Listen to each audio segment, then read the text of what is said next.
So what's up mga keepers, yan magandang hapon. Ngayon lang tumila yung ulan. Kaninang umaga, lakas. Ayan o, backyard natin. Hindi mo tayo ngayon magpapakain, bukas na lang tayo magpapakain. Nagpakain naman tayo kanina ng umaga. Yung mga fry pa dun o, walang katapusang fry sa mga PKBM natin. Yan o,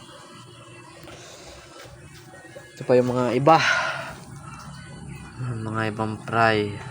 Sobrang dami, di ba? Hatch pa tayo ng BBS para mapakain natin bukas. Yan, oh. Mga doon ng mga PKBM, lilipat na natin sa RepTab sa grow out tank nila. Lipat ko na yan. Baka bukas bili pa kasi ako ng net na panghuli natin ng isda. Ayan. Medyo malaki na rin yung tuxedo short body natin dito. Dito, bala ko na itong linisan dito para mapaglagyan ulit natin ng mga fry. Lagyan ko to ng mga fry. Ayan. Pwede tumila na yung ulan. Mag-ship sana ako kanina, kaso yan, di talaga kaya kasi sobrang ulan dito sa amin. Yung mga fry sa atin, oh.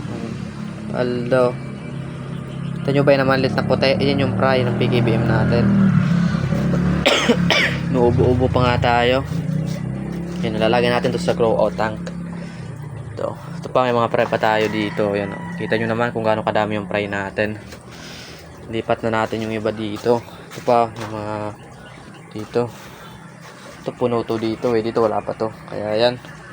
Ito lang ang ating update ngayong hapon. Kaya isang bagsak muna. Kamal man.